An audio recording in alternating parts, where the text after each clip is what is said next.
when we met, and it was on the street, I was walking with Bibi Andersson, and I had been an actress for 6 years, and there in Stockholm comes Ingmar, and he looks at us and uh, looks at us twice, and he said, "I've heard what you are doing," and then he suddenly said, "I'd like to have you in this movie," and he hadn't even started to write it, and I said, "Oh yes, I would like it." And then I was read again. And I went home to Norway and I said, "I'm going to be in a movie of Ingmar Bergman." And the truth was, he was going to do another movie.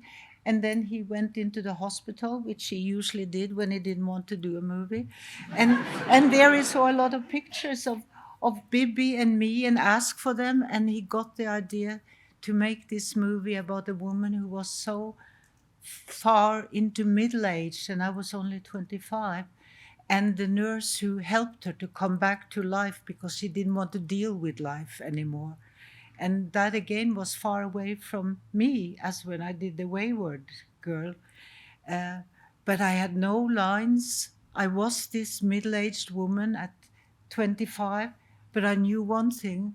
I knew that so much that Ingmar felt. He was 21 years older than me. That was something that he thought my face could express. And we started doing the movie in Stockholm, and after a week, he just felt, no, this is not the right place. And we moved to an island that he knew about and had made another movie at, Fårö, an island in Sweden. And we started the whole thing all over again. And he built it so much on the togetherness of Bibi Andersson and me because we were best friends. And I had only one line, which was nothing, nothing. And apart from that, he built it on my face, and he allowed Bibi to do everything to make her come out to talk until Bibi also got discomforted and feeling I was using her. And so I think I was someone who was talking about Ingmar, what Ingmar felt at that time, being already the genius in films. We never discussed it, but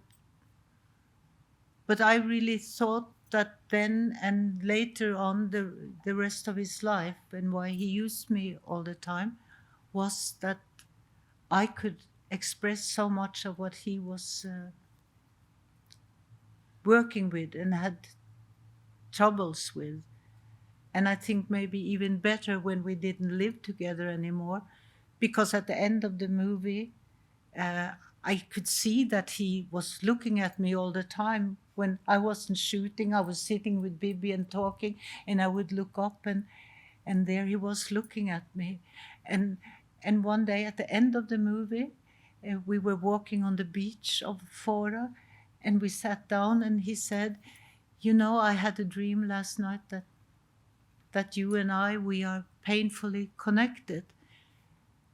And at that time, I took it like a kind of proposal or whatever. So I said yes, but it wasn't that. It had nothing to do with me. And I have suddenly started to think about that when I came here to London. I think what Ingmar meant at that time, you and I, we are painfully connected. I think it was in the movies he later would make, painfully connected in everything which was his trauma, his wonder about life, his fear about life, his hoping for life. He felt, I think I can express that through this woman. And so persona for me, and I've actually even thought about it this time coming to England, painfully connected had nothing to do with us being romantically bound painfully. It had to do with the movies we did together, that he felt we will be working together. And I take it actually as a more of a compliment than at that time when I thought he was just proposing.